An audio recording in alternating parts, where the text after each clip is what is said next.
I'm Mark Golub.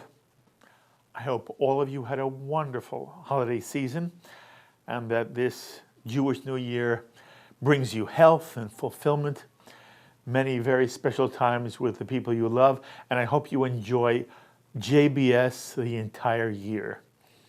And I thank you, all of you, who sent me such lovely notes during the holidays, as well as the so many of you who used some of your tzedakah dollars to help us produce JBS on American television. Anyway, Shana Tova Umituka. May each of you have a good and sweet year. Turning now to what's in the news. Israeli politics continue to be a mess.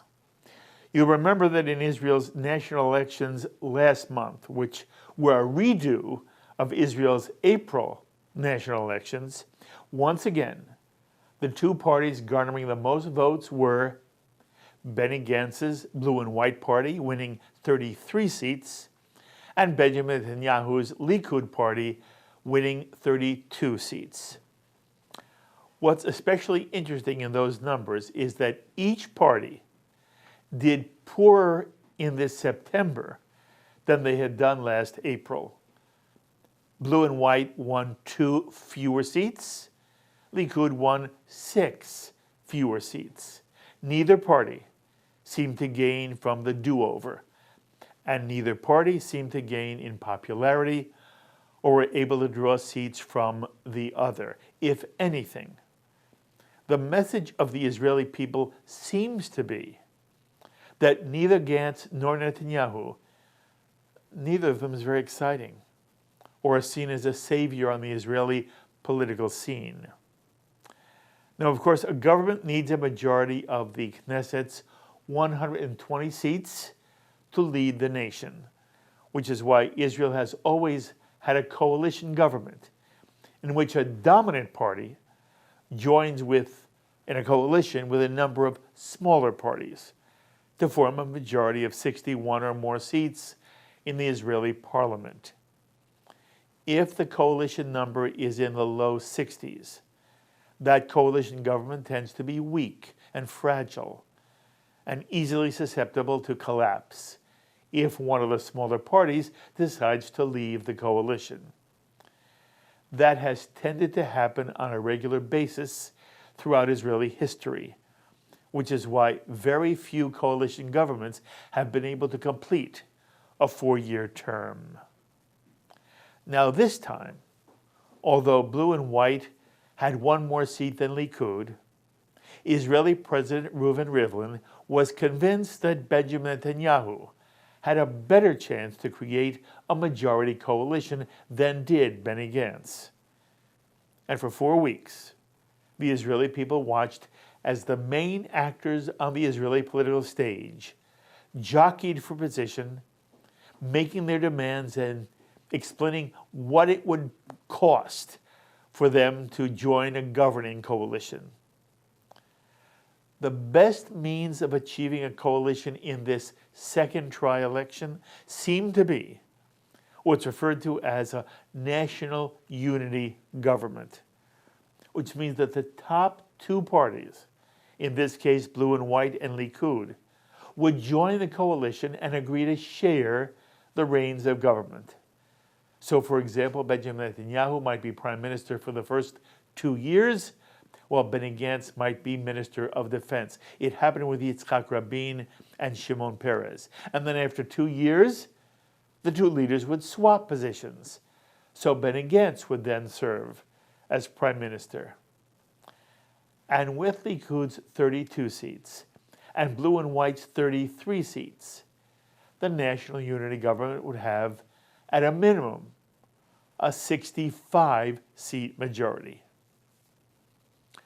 But it didn't happen, for all sorts of political reasons. And yesterday, Benjamin Netanyahu informed President Rivlin that he had been unable to put a coalition government together, nor a unity government with Blue and White. Why did Mr. Netanyahu fail? And what's it mean now for the immediate Israeli future? Will Benny Gantz or any other Israeli political leader be able to form a coalition government? Or are we headed for a third round of Israeli national elections? And how do the Israeli people feel about that alternative? Well, for some answers and insight, we turn once again, as we so often do, to the outstanding political correspondent and analyst for the Israeli online news organization, the Times of Israel, Haviv Rettig Gur. Haviv, Shana Tova, thank you again for joining us here on JBS. Hi, Mark. Thanks for having me. By the way, Haviv, did you have a good holidays? I had a wonderful holiday. I had 15 members of my wife's family come in from the U.S. And it was a lot of family. It was a lot of good experiences, and I was on vacation for 2 weeks. So I am so ready to dive back into politics. Okay. We're all ready to begin again, and you're the first one we begin with. So, okay, Haviv, make some sense out of the political scene in Israel. First, explain why was Netanyahu and Gantz unable to agree on forming some kind of national unity government, which at times they each said they wanted, and they each said they were prepared to make compromises in order to achieve it. Why didn't it happen? I think the operative word is Netanyahu. Netanyahu himself has a great deal of credit with the Israeli people. He has significant achievements in the economic realm, in the national security realm.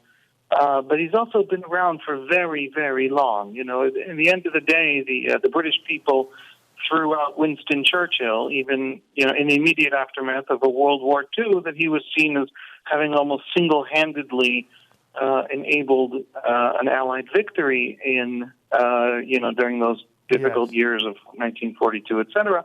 And in 45, he lost the election. He was around too long. The antagonism to Netanyahu, the dislike of Netanyahu, he has corruption cases hanging over his head, 3 of them.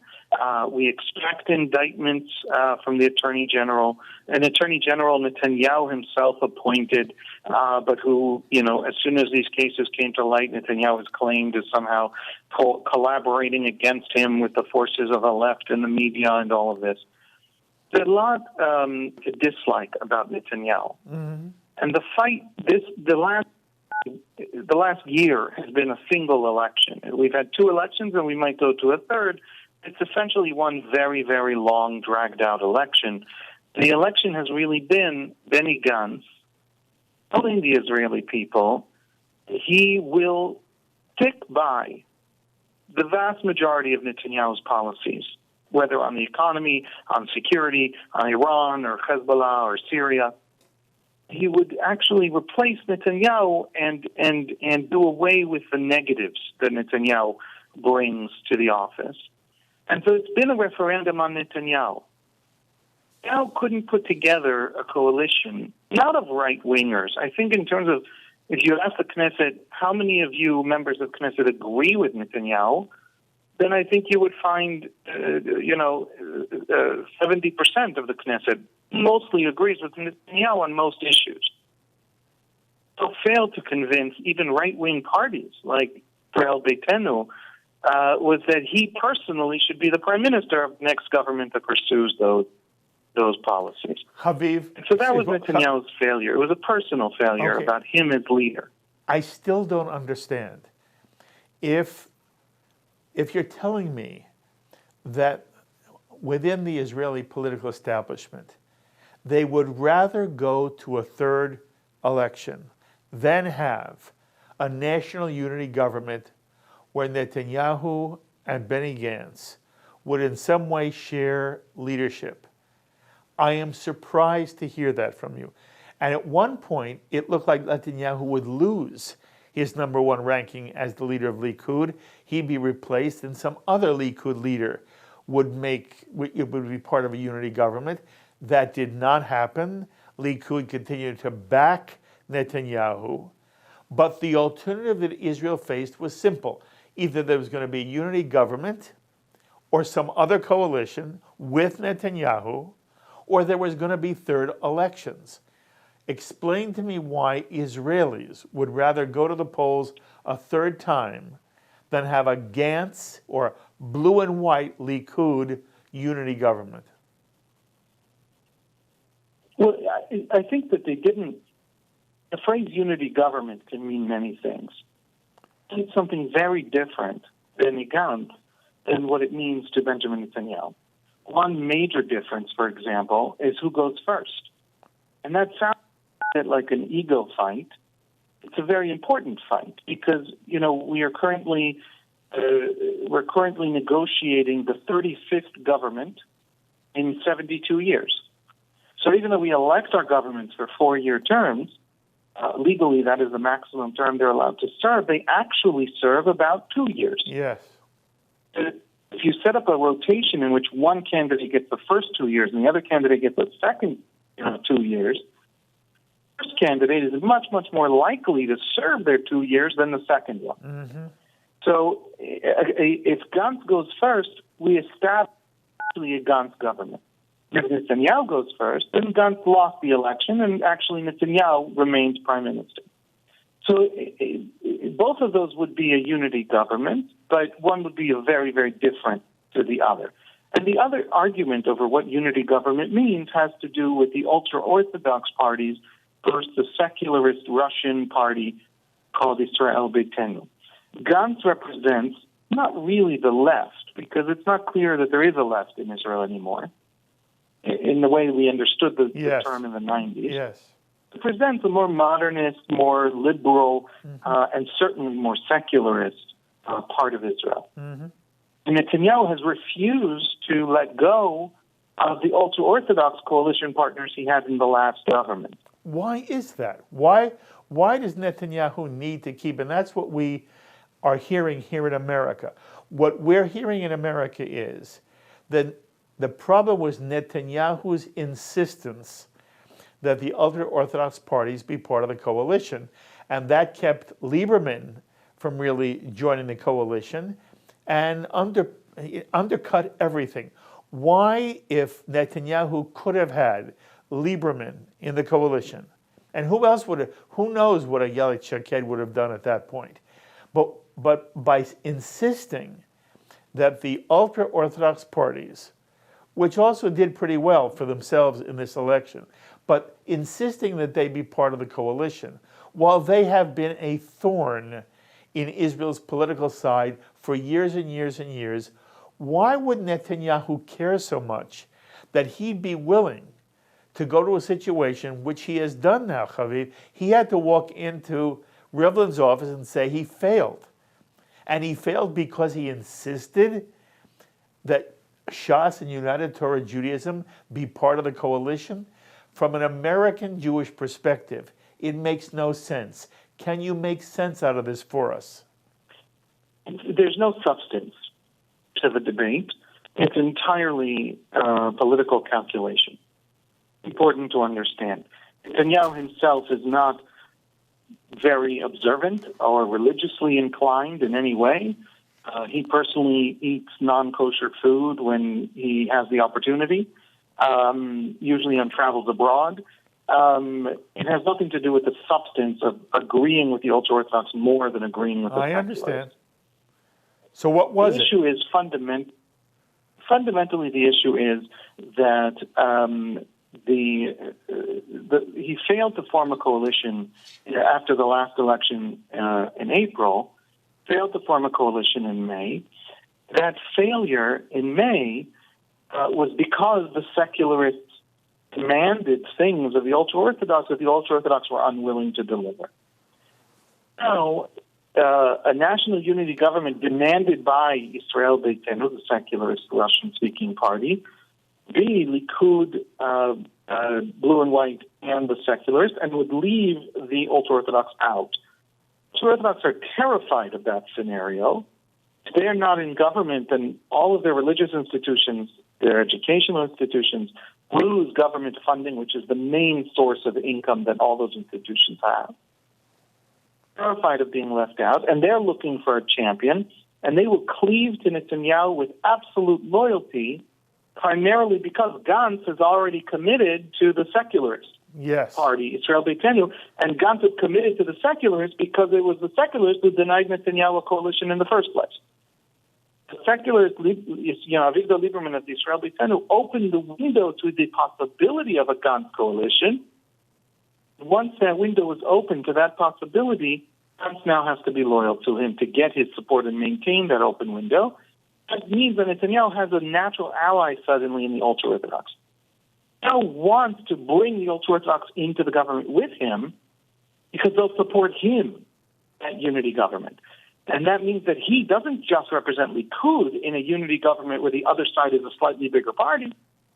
This represents this sort of right-wing religious bloc that is larger than blue and white, and then can demand the first rotation, and then can demand more ministries, and then can actually demand more influence. Okay, those are the calculations. I understand. But Netanyahu was willing to give up being part of any coalition government over this issue, correct? His loyalty to Shas and United Torah Judaism because he believed they would be loyal to him, even though there are many now in the Israeli electorate who also are fed up with the extent to which small Orthodox parties wield a disproportionate amount of power in a coalition government.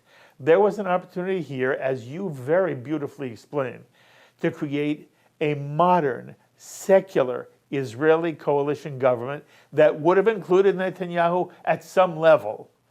And you're saying to me, Netanyahu said, no, I'd rather not have any coalition government at all than be in one that did not include the Orthodox parties. I think the way to think about it, I think the way he thinks about it, is that he would rather not be in any coalition government at all, rather than in one where he's not on top. Mm-hmm. He'd rather go to another election than be somebody else's number two.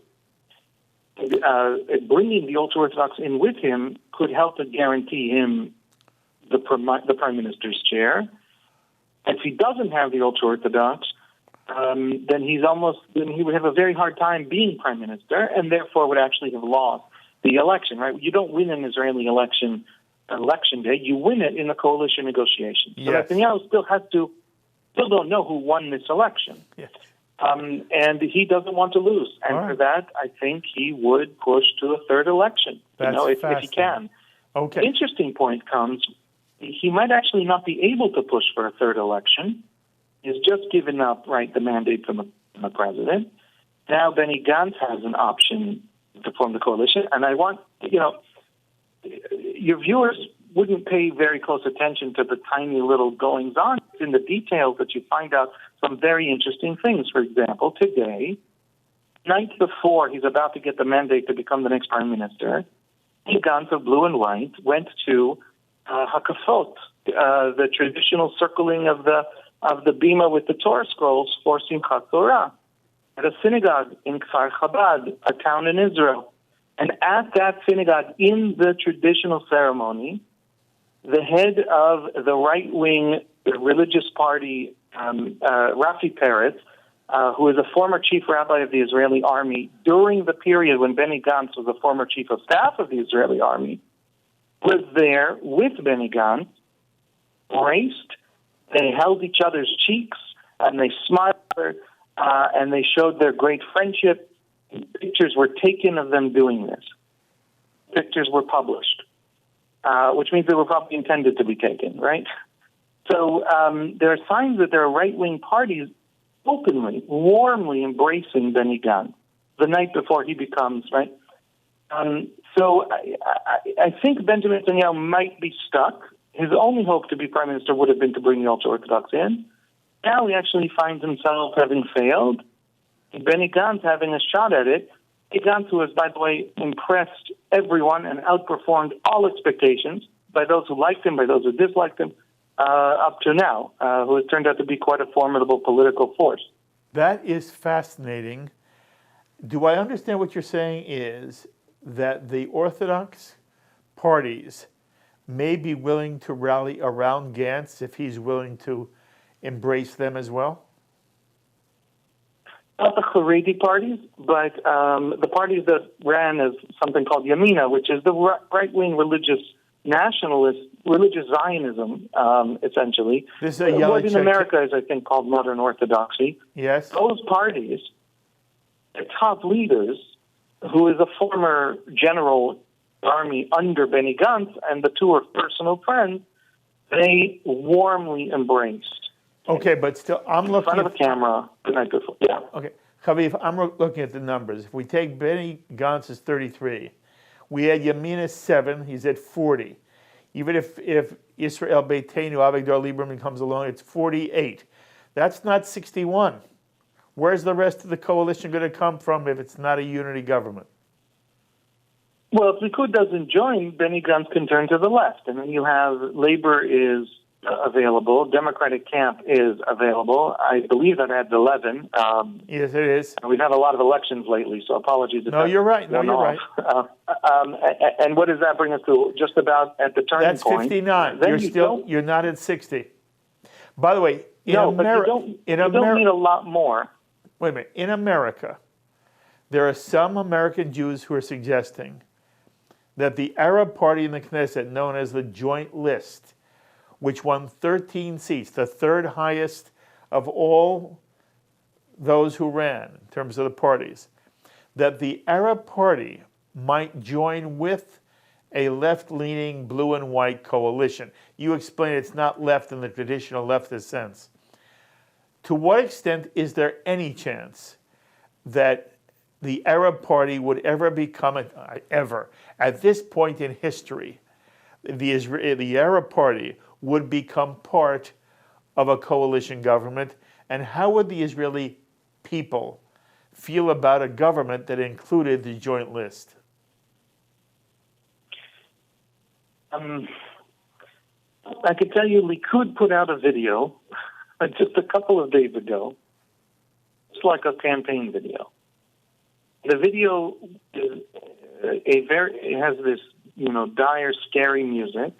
Against the scary music, there is this warning. Benny Gantz is going to form a government. This is an official Likud video published to Prime Minister Netanyahu's Facebook page.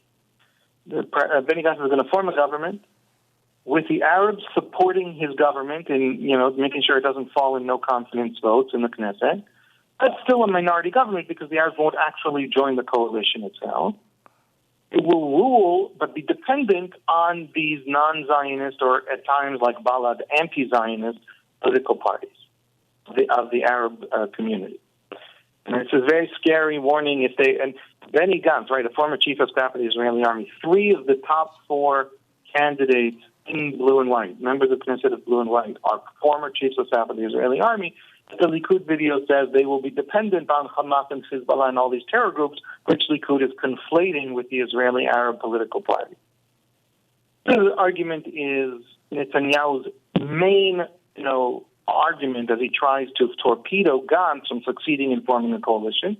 And Gantz responded to this video with a statement that this video proves that Netanyahu actually wants a third election because he's just literally campaigning against a Gantz forming coalition and any kind of unity between them by demonizing Gantz actively in Likud campaign materials. So that's where we are right now. I have to tell you, the Arab parties have famous example is they supported the Oslo process when the Oslo Accords were brought for approval to the Knesset. The Arab parties have on occasion supported bills, specific initiatives, specific projects.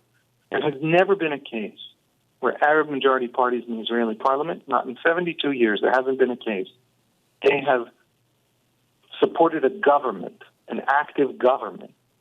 The Benny Gantz government is going to be a government of people who have fought wars, who have suppressed intifadas. And they're right-wingers, active right-wingers, people who do not believe in a Palestinian state. In the blue and white coalition, for example, Moshe Ya'alon, one of those former chiefs of staff of the army, who is number 4, or I believe number 3 in blue and white.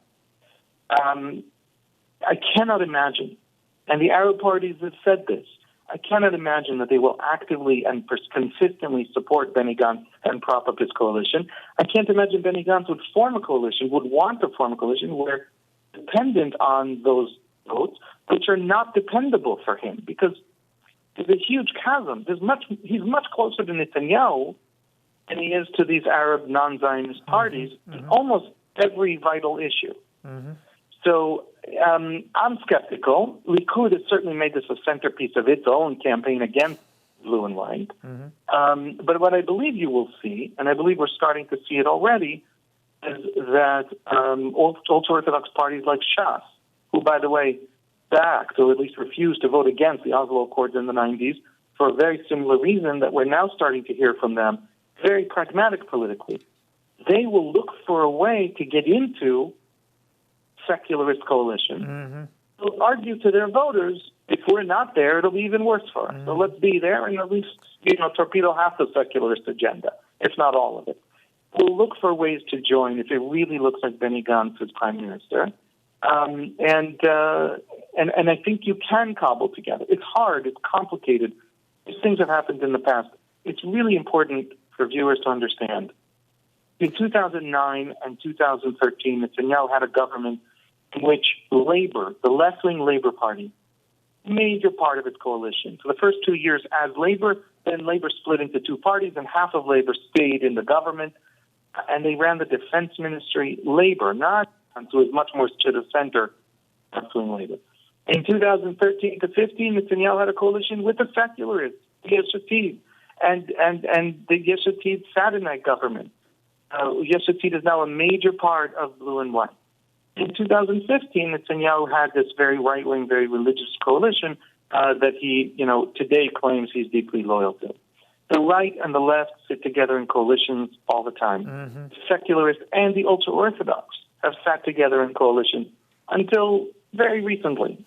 All of this in the last decade. There's more flexibility than it looks like on paper. I think there's more flexibility among the politicians than a lot of the punditry has suggested. Benny Gantz now has 4 weeks to cobble together a coalition. He's done an incredible job holding together a party that has remained popular through 2 election cycles and consists of 3 different parties. That he has 3 chiefs of staff of the Israeli army in his party. Astounding. Because chiefs of staff of the Israeli army are famously not prone to letting other people lead. They're egomaniacs in the best sense of the word. These are take-charge leaders. He has managed to herd this herd of cats, as they say. He has managed to shepherd them through coalitions, maintain unity among the different disparate parties with different agendas, all of them inside blue and white. Now he has a chance to negotiate for the very first time in 10 years a coalition that isn't based on Netanyahu as prime minister. That is so fascinating. We have to continue this discussion. I'm going to come back to you time and time again. As always, it is so wonderful to have you on JBS. Thank you for giving us some time. We'll talk again very soon. Thank you, Mark. The thoughts of Haviv Rettig Gur, political correspondent and analyst for the Israeli online news organization, The Times of Israel. He is always important to hear and learn from. As always, my thanks to our director, Sloan Copeland, technical support from Michael Paley, and to the producer of In the News, Carol Lilienthal. Until the next time, I'm Mark Golub. Be well, my friends.